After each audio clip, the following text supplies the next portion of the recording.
Querido Deus e eterno Pai, nós te agradecemos pelos irmãos que Deus tem colocado em nossas vidas, tem colocado em nosso caminho, e a maneira como Deus tem usado cada uma dessas pessoas, para que juntos possamos formar uma família espiritual. Te agradecemos, porque a obra é de Deus, não é do homem. É Deus quem traz as pessoas certas para o lugar certo. Deus nos coloca juntos, e nós já sabemos qual é o propósito de Deus em nos colocar no mesmo lugar, numa mesma hora, ó Pai. E o Senhor está nos dando uma única visão.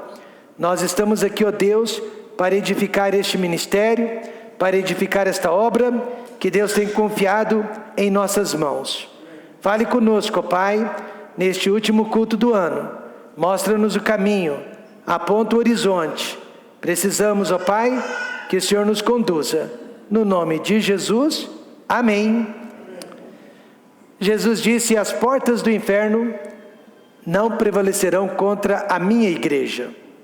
O inferno possui muitas conotações, o inferno possui muitas facetas.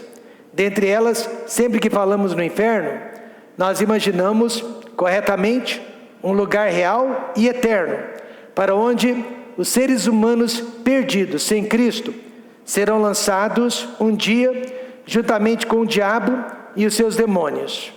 Talvez alguém de sua família faça parte dessas pessoas. Talvez alguém do seu convívio faça parte dessas pessoas. Por isso que é tão importante orar pela salvação deles e evangelizá-los sempre que possível. Mateus 25, 41, Jesus disse: então dirá também aos que estiverem à sua esquerda: apartai-vos de mim, malditos, amaldiçoados, para o fogo eterno, não temporário, preparado para o diabo e os seus anjos. Realmente o inferno não foi preparado para o ser humano, foi preparado para Satanás e os seus demônios. Mas há seres humanos que preferem seguir ao diabo que seguir a Jesus. Mas no livro de Mateus 16, verso 18, a expressão que Jesus usou, inferno, quer dizer política. A expressão que Jesus usou, inferno, se refere a regras, se refere a leis, se refere a conselhos, se refere a doutrinas e costumes que o mundo usaria e está usando para destruir a igreja de Jesus Cristo e para enfraquecê-la sobre a face da terra. Há mais de 2000 anos, Satanás tem tentado destruir a eficácia e a existência da igreja, bem como da Bíblia, a palavra de Deus, mas não consegue. E não consegue por causa de pessoas como vocês. Amém, irmãos? Não consegue por causa de escolhas como as que vocês estão fazendo nesta noite. Jesus, ele fez a seguinte promessa. Ele disse que as portas do inferno não prevalecerão contra a igreja, prevalecerão contra a família, prevalecerão contra o casamento, prevalecerão contra os nossos filhos, prevalecerão contra o governo humano. Mas existe uma única instituição na face da terra contra a qual o inferno não vai prevalecer, e a igreja do Senhor Jesus Cristo. Ele fez essa promessa e nós acreditamos. As portas do inferno é uma alusão às portas das cidades, naquela época onde os líderes e os políticos e os religiosos faziam suas reuniões e eles tomavam decisões que iriam afetar a vida de todas as pessoas, de toda a população. Jesus garantiu que nenhuma daquelas decisões, nenhum daqueles líderes e nenhum governo humano jamais iria conseguir destruir a igreja de Jesus Cristo através de suas decisões, através de suas políticas, através de seus conselhos ou através de seus costumes. Desde que a igreja foi fundada no dia de Pentecostes, no primeiro século, a igreja já passou por vários tipos de perseguição, mas ela continua viva. ela continua eficaz hoje como ela era antes. Por isso que eu digo, o lugar mais seguro do mundo sempre foi e sempre será dentro da igreja do Senhor Jesus Cristo. Você se lembra da perseguição judaica? Os judeus, os fariseus, os saduceus, os escribas se uniram para crucificar Jesus Cristo e perseguir os seus discípulos e os seus apóstolos até os confins da terra. Depois veio a perseguição do Império Romano. O Estado Romano perseguiu os cristãos por 4 séculos, por 400 anos, matando vários cristãos dentro das arenas, por meio de leões e feras famintas, e por meio da espada. Pedro e Paulo, eles foram mortos. Um foi decapitado, o outro foi crucificado de cabeça para baixo, porque eles foram acusados pelo imperador Nero de ter incentivado o incêndio à cidade de Roma. Todos os imperadores perseguiram a igreja, mas Diocleciano foi o mais cruel de todos eles. Ele mandou queimar igrejas, ele mandou queimar as escrituras sagradas, ele mandou matar, sacrificar vários cristãos que estavam no seu reino, e eles eram sacrificados em homenagem aos deuses de Roma. Depois veio a perseguição islâmica, muçulmana.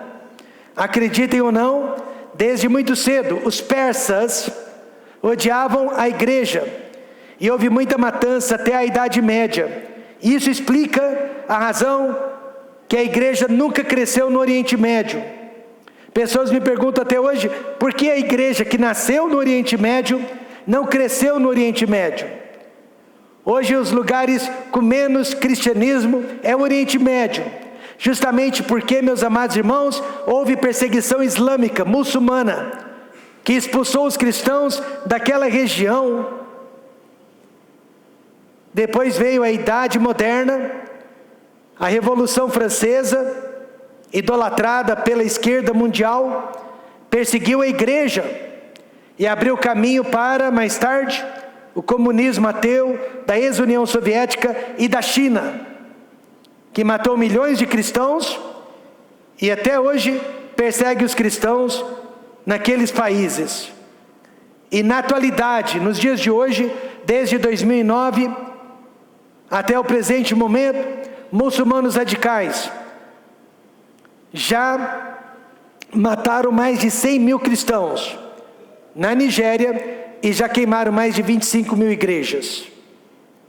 E apesar de todas essas perseguições, e apesar de todas essas calamidades, a promessa de Jesus Cristo continua de pé, e as portas do inferno não prevalecerão contra ela.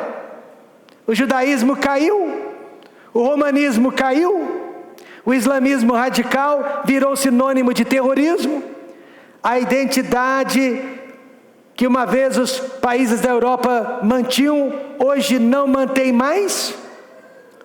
E o grupo islâmico Boko Haram, lá na Nigéria, acabou de ser bombardeado pelos Estados Unidos da América.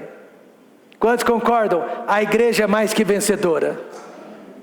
As perseguições contra a vida da igreja vão continuar até a sua retirada da face da terra. Mas Jesus deixou bem claro que a maior oposição, o maior inimigo à igreja, não viria através do fogo e não viria através da espada, mas a maior oposição viria sim por meio de projetos.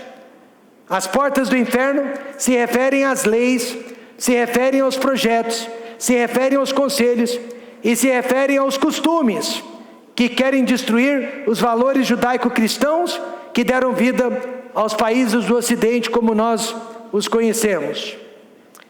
Como podemos fechar as portas do inferno contra a igreja do nosso Senhor e Salvador Jesus Cristo? Jesus usou a expressão correta: edificarei a minha igreja. Não só Jesus Cristo, irmãos, mas cada um de nós aqui, neste último dia do ano, cada um de nós aqui pode e deve edificar a igreja do Senhor Jesus Cristo. Edificar quer dizer construir. E nós devemos construir sobre o fundamento, a fundação que já foi nos dada, que é Jesus Cristo. A igreja não foi construída sobre o judaísmo. Ela não foi construída sobre o helenismo. Ela também não foi construída sobre o paganismo. Ela não foi construída sobre qualquer outra religião que havia na época. A igreja, ela nasceu e ela foi construída sobre Jesus Cristo. E eu e você podemos continuar esta construção, amém, irmãos? Eu e você podemos continuar edificando a igreja sobre a pessoa de Jesus Cristo. Jesus edificou a igreja morrendo por ela. Mas e eu e você? Como podemos edificar a igreja neste ano para que as portas do inferno não prevaleçam contra ela? E se a porta do inferno não prevalecer contra a igreja, não vai prevalecer contra a sua família, não vai prevalecer contra o seu casamento e não vai prevalecer contra os seus filhos. Veja, 3 alvos do verdadeiro cristão para com a sua igreja: participação, administração e contribuição. Esses são os 3 alvos, irmãos, que nós estamos vislumbrando para alcançar neste ano que Deus está nos dando. Deus não está nos dando mais um ano de vida para que possamos gozar dos prazeres da vida. Deus não está nos dando mais um ano de vida para que possamos fazer conquistas financeiras, materiais, acadêmicas, ainda que tudo isso aconteça. Mas Deus está nos dando mais um ano de vida para que possamos glorificar a Deus. Mais um ano de vida para que possamos agradar a Deus. Mais um ano de vida para que possamos ajudar almas a serem salvas. Mais um ano de vida para que Deus possa cumprir em nós o seu propósito. Primeiramente, participação nos cultos. Atos 2:1, assim que a igreja nasceu, nós lemos: e cumprindo-se o dia de Pentecostes, estavam todos concordemente no mesmo lugar, como está acontecendo aqui agora, concordemente, no mesmo lugar, de acordo, unidos. Não é à toa então que a igreja nasceu no dia de Pentecostes, que era considerada a festa dos primeiros frutos. Pentecoste, festa dos primeiros frutos. Os judeus ofereciam a primeira porção do trigo, que era colhido para a casa de Deus, para o templo. Quando a igreja nasceu, ela já ofereceu a Deus a sua comunhão e a sua participação, e em troca, sabe o que Deus deu para a igreja? Ele deu a morada eterna do Espírito Santo. Amém? A igreja ofereceu comunhão, participação, e Deus derramou sobre a igreja o Espírito Santo. Veja a ênfase no verso 1. Estavam todos concordemente no mesmo lugar. Não foi coincidência então que os cultos da igreja nasceram no mesmo dia que o Espírito Santo foi derramado sobre ela. Pense nisso. A tradição judaica garante que a lei de Moisés, que a lei de Deus foi dada para Israel no dia de Pentecostes. E agora o Novo Testamento também nos garante que o Espírito Santo foi dado para a igreja também no dia de Pentecostes. Então o dia de Pentecostes era o culto mais bem frequentado, mais bem organizado, era o mais procurado do ano. Pessoas vinham de todas as partes do mundo para adorar a Deus no mesmo lugar, que era em Jerusalém. Pessoas de todas as partes do mundo participavam deste evento. Mas agora, através da igreja, Deus mostrou que os cultos não seriam mais anuais, mas seriam diários, seriam semanais. Amém, irmãos? Não seriam mais anuais.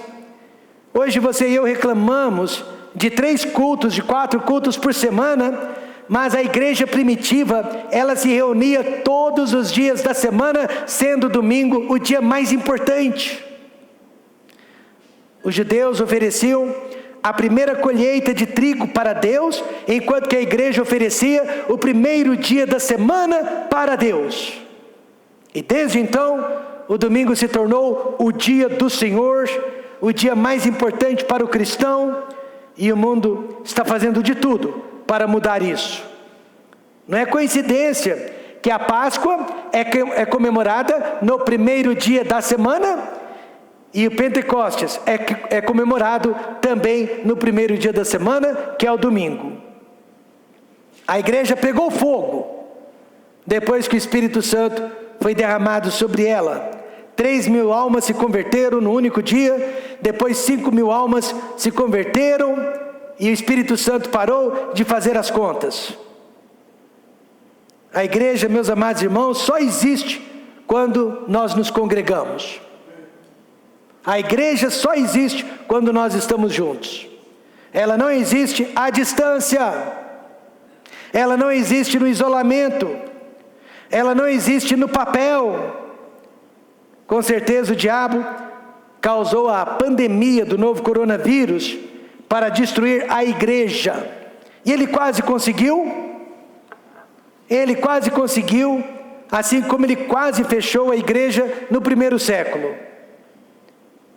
Por isso que foi necessário escrever Hebreus 10, 25, cerca de 65 anos depois do Pentecostes, 65 anos depois que a igreja nasceu, Deus mandou um recado para as pessoas que haviam perdido o fôlego e pararam de frequentar os cultos da igreja.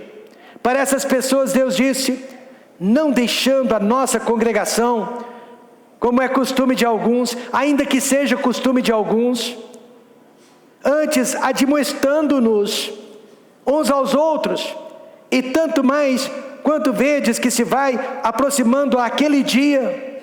As pessoas não gostam de serem admoestadas, e eu procuro ser cândido, eu procuro ser cuidadoso, mas eu não posso deixar de admoestar, eu não posso deixar de lembrar as pessoas que a igreja é o único lugar de proteção que existe. Amém, irmãos?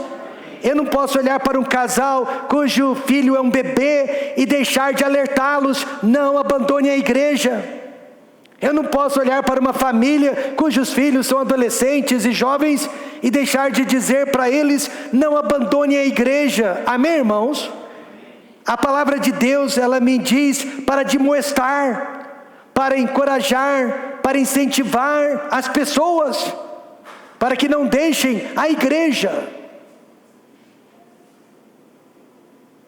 Atos 2:1 mostra 5 razões que os cultos da igreja são imperativos e não podem ser desprezados debaixo de circunstância alguma. O versículo nós acabamos de ler diz: e cumprindo-se o dia de Pentecostes, estavam todos concordemente em um mesmo lugar. Eles estavam reunidos. Amém, irmãos? Não existe igreja sem reunião. Eles estavam compartilhando o mesmo coração. Não existe igreja sem união. Eles estavam amando a Deus. Não existe igreja sem amar a Deus. Eles estavam praticando a mesma confiança na promessa de Deus, e eles estavam no mesmo lugar geográfico. Nada disso acontece para quem acompanha os cultos pela internet, ou simplesmente fica em casa. Congregar é preciso. Ademais, a palavra igreja, eclesia, no grego, na língua original, quer dizer exatamente isso: assembleia, congregação. O Dr. John MacArthur, ele recusou fechar a igreja dele nos Estados Unidos durante as quarentenas. O estado dele, a Califórnia, foi um dos estados mais rígidos com respeito ao fechamento das igrejas. E ele recusou fechar a igreja dele. Ele observou as regras sanitárias, mas jamais admitiu fechar a casa de Deus. Ele desafiou os decretos, as ordens. Ele foi processado pelo governo estadual e municipal, ou seja, o estado da Califórnia o processou e ele também sofreu o processo por parte da cidade de Los Angeles. O estado e a cidade o processaram, e se ele tivesse sido condenado, irmãos, hoje ele estaria na cadeia. Ele teria pego vários e vários anos de prisão. Mas nos Estados Unidos, a Constituição norte-americana ainda é respeitada, ainda é seguida, ainda é venerada pela justiça. E ao invés de ter sido condenado, o estado da Califórnia e a cidade de Los Angeles tiveram que pagar $800 mil para a igreja do pastor John MacArthur. Amém, irmãos? Tiveram que pagar para que ele pudesse cobrir as despesas legais com aquele processo. A pandemia já acabou, pelo menos há alguns anos, mas ainda há muitos crentes que estão de quarentena. Aquele dia mencionado em Hebreus 10, 25, há de pegar todas essas pessoas de surpresa. Jesus disse: edificarei a minha igreja. E eu e você completamos com a nossa participação nos cultos da igreja. Amém, irmãos? A menos que eu esteja trabalhando, a menos que eu esteja estudando, a menos que eu esteja viajando, a menos que eu esteja doente, o meu lugar é com o povo de Deus, na casa de Deus. Vamos ouvir uma mensagem sobre isso do nosso pastor Fabiano Almeida.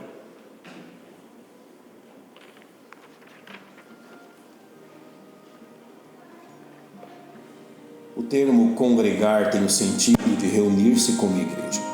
Quando Hebreus 10, 25 foi escrito, apenas pagãos e judeus tinham direito legal a isso. A perseguição aos cristãos estava desencorajando alguns salvos das reuniões de adoração que eram feitas em sua maioria secretamente. A fim de encorajá-los, o autor aos Hebreus traz duas verdades preciosas. Primeiro, é da vontade do nosso Deus que, mesmo diante de ameaças, o seu povo se reúna para adorar. Segundo, é dever de todo cristão, ao verificar que um irmão está enfraquecendo neste objetivo, exortá-lo a permanecer firme. Deus deseja que o seu povo congregue-se a fim de adorar. Amém. E este é o nosso alvo para 2026. Amém. E este é o nosso alvo para o ano que está nascendo. O segundo alvo é a administração dos dons. Pedro disse: cada um administre aos outros o dom, como recebeu, como bons dispenseiros da multiforme graça de Deus. Isso quer dizer que se você é salvo, você possui pelo menos um dom espiritual.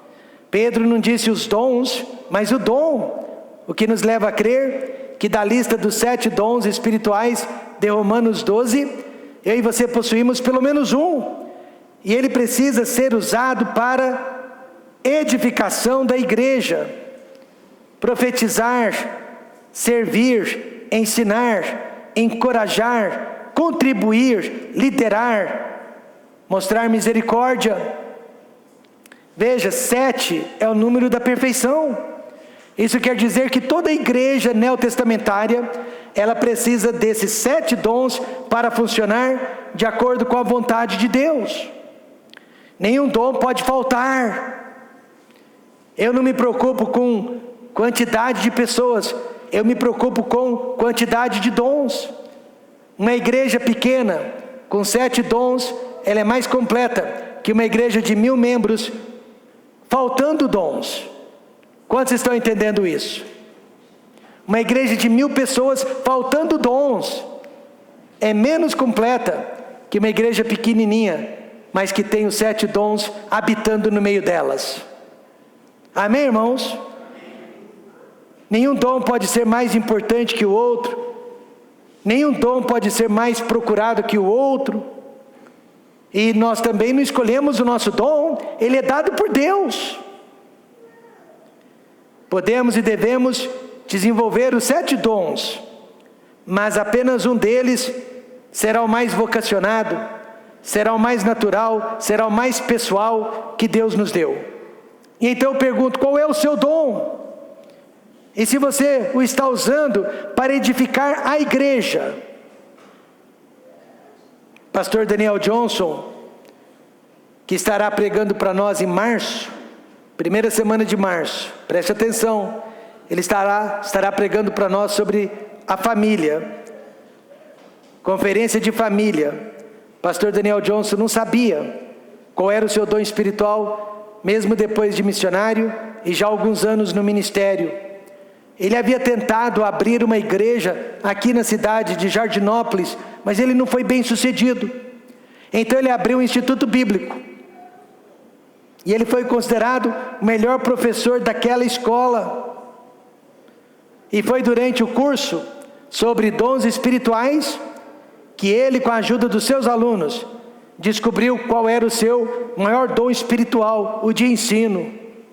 E desde então, ele se dedicou a este dom, e ele tem sido usado por Deus para transformar milhares de vidas. Olhando para trás, eu posso reconhecer o dom espiritual de cada homem que Deus usou para moldar a minha própria vida. Meu pai, com certeza, tem o dom de servir. Meu pastor, Jaime Rose, tinha o dom de profetizar. Meu segundo pastor, Daniel Johnson, tinha o dom de ensinar. Meu sogro, pastor Thomas Gilmer, também tem o dom de profetizar, mas ele desenvolveu demais o dom de contribuir. E o Dr. Roger Peterson, ele tinha o dom de ensinar. E um dia, eu espero que vocês olhem para trás e digam, o pastor Rômulo, ele tinha o dom de exortar, ele tinha o dom de encorajar. Amém, irmãos? Todas as pessoas têm um dom que precisa ser usado para edificar os outros. E aí Pedro 4:10 fala da multiforme graça de Deus. Ela pode ser comparada às ondas que se formam no rio, quando nós lançamos uma única pedra sobre o rio, e aquela pedra forma várias ondas. E assim também, quando nós usamos o nosso dom para edificar a nossa igreja, muitas pessoas serão atingidas, muitas pessoas serão alcançadas, formando a multiforme graça do nosso Deus. Cada dom é tão importante quanto o outro, e cada um deles faz muita falta quando não está sendo usado. Certa vez um jardineiro, ele desmontou o seu cortador de grama, que era movido a gasolina, e depois ele recolocou todas as peças no lugar, exceto um parafusinho pequeno, que ele não sabia onde ficava. Mas tudo bem, era tão pequeno que não parecia ser importante. Aí o cortador de grama funcionou, que era uma beleza, mas na hora de desligar, aí o botão de desliga não funcionava. Foi ali que o jardineiro descobriu a utilidade do parafusinho que ele havia jogado fora. Infelizmente, muitos crentes não gostam do seu próprio dom. Aí eles preferem o dom dos outros. Eles têm inveja do dom dos outros.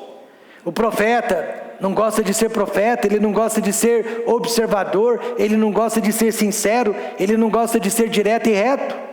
Aí ele procura então fingir que tem misericórdia. O professor não gosta de ensinar porque é trabalhoso, tem que se dedicar ao ensino, e então ele prefere apenas fazer contribuições financeiras. As pessoas não gostam do seu próprio dom e elas procuram o dom de outros. Tudo é errado. Podemos e devemos desenvolver outros dons, mas temos que usar aquele que Deus nos deu com mais frequência. Paulo disse assim: para que em tudo Deus seja glorificado por Jesus Cristo, a quem pertence a glória e poder para todo sempre. Amém. Geralmente o crente que não está usando o seu dom na igreja, mais cedo ou mais tarde, irá abandonar a igreja. Prestem atenção nisso. Ou vai ser um crente anônimo dentro da sua própria igreja, e não convém que seja assim. Nós iremos fechar as portas do inferno quando participamos de nossa igreja e quando administramos os nossos dons para o bem uns dos outros. Vamos ouvir o que o pastor do Templo Batista Ebenezer de Goiânia tem a dizer sobre o dom espiritual de cada irmão da igreja.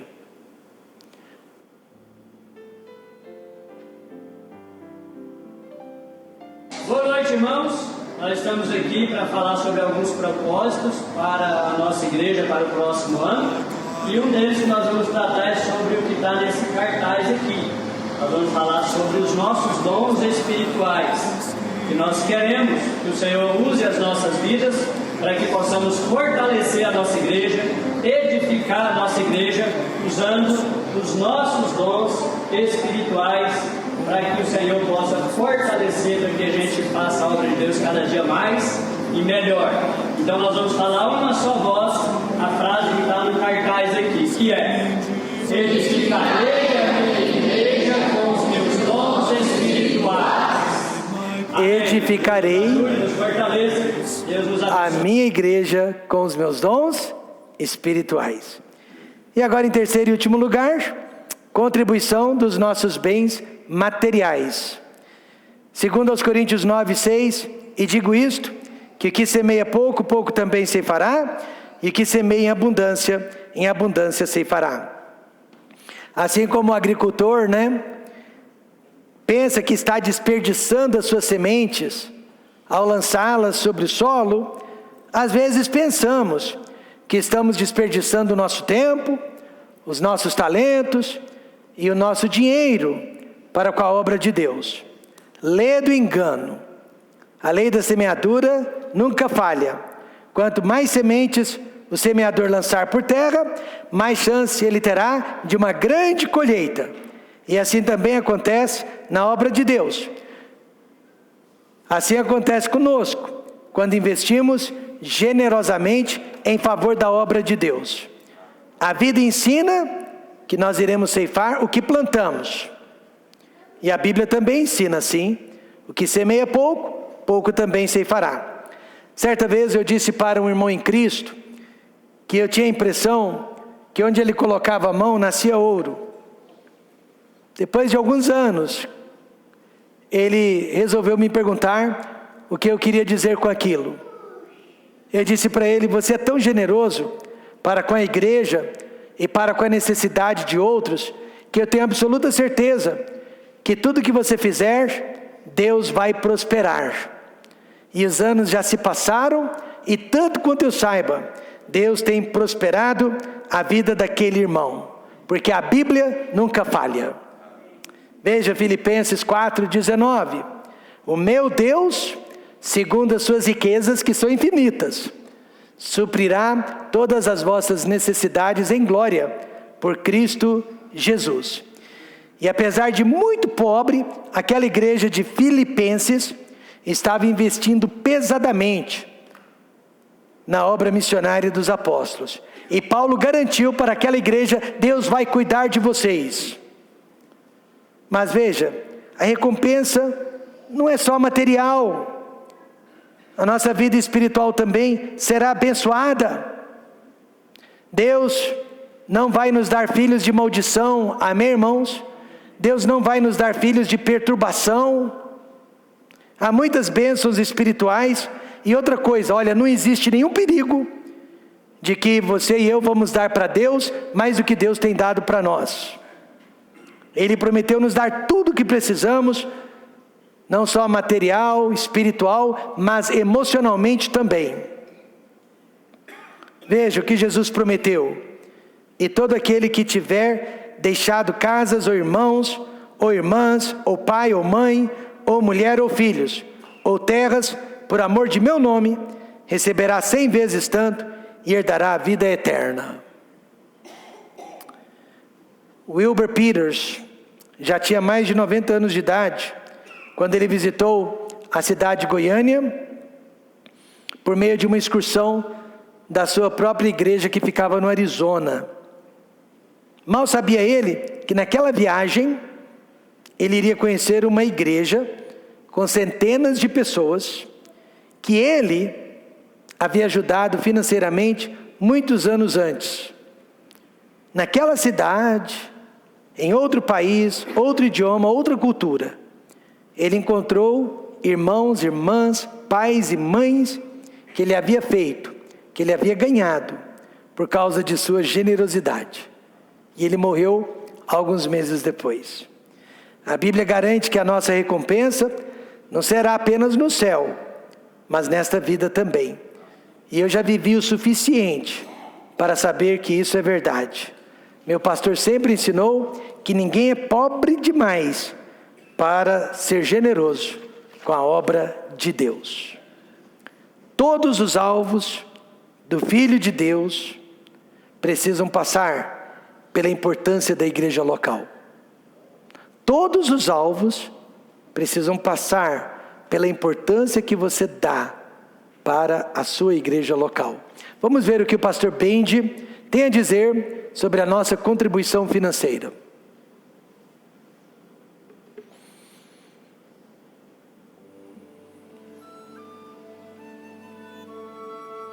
Edificarei a minha igreja com a minha contribuição financeira. Segundo Coríntios 9:6 diz: o que semeia pouco, pouco também ceifará. E o que semeia em abundância ceifará. Que nós possamos em 2026 fazer a nossa parte para que a obra de Deus seja feita aqui em Ribeirão Preto, através das nossas contribuições de ofertas, dízimos e também em lugares longínquos, através da promessa de fé. Todos os alvos do Filho de Deus precisam passar pela importância da igreja local. Por meio dela, e somente por meio dela, nós podemos fechar todas as portas do inferno contra nós e contra a nossa família. Não existe maldição hereditária, mas existe maldição fora da igreja. Jesus prometeu proteção dentro da igreja. Ele não prometeu proteção fora da igreja. Por isso nossos alvos são estes: participação nos cultos, administração do nosso dom espiritual e contribuição financeira. E o resultado? As portas do inferno não prevalecerão contra ela. Esses são os alvos para 2026.